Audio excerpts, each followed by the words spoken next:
Ny 570 isanjaton'ny fitaterana ranomasina na ilay antsoina hoe trafic maritime dia kirakiraina ao anivon'ny seranantsambon'ny Toamasina avokoa. Misy ny ezaka tsy maintsy atao amin'ny fampiroboroboana ireo karazana fitaovana sy ireo entana ampiasaina eo anivon'izany seranana izany. Araka izany ary dia misy ny fenitra tokony arahana ao anatin'izy ity, indrindra ny karazana fitaovana manaraka ny toetrandro ampiasaina. Misy moa ny fanazavana nentin'ny tompon'andraikitra mahakasika izay.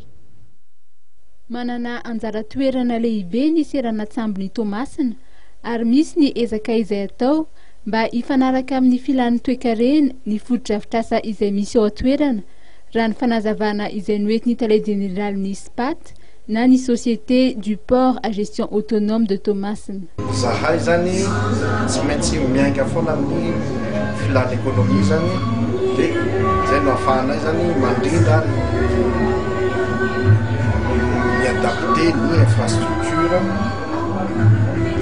eto amin'ny Toamasina zany ny antony moa zany araka fantatra loatra amin'izao zany mbola zaha eto zany no anisany ataoko hoe mikirakira ny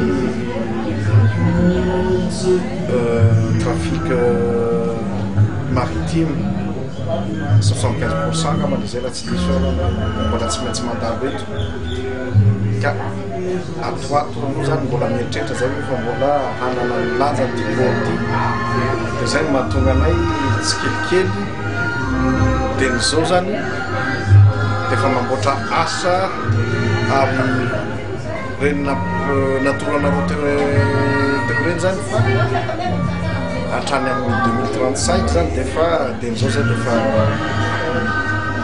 mieritreritra zay mieritreritra zay tsy vitany hoe mieritreritra fotsiny fa manomboka miasa manomboka 2013 zao dia efa manomboka ny asa dia hoezahana atao tsikelikely eny ny asa zany arakaraka ny fivoaran'ny toe-karentsika zany. Mitombo hatrany raha ny fantatra ny habetsaky ny entana izay kirakiraina eny anivon'ny seranantsambon'ny Toamasina. Azo eritreretina sahaly fa any amin'ny faran'ny taona atsika zao dia ikirakira any amin'ny 2 800 000 tonnes de trafic. Anatin'izay ngambany hoe ny tena m'intéressé antsika dia hoe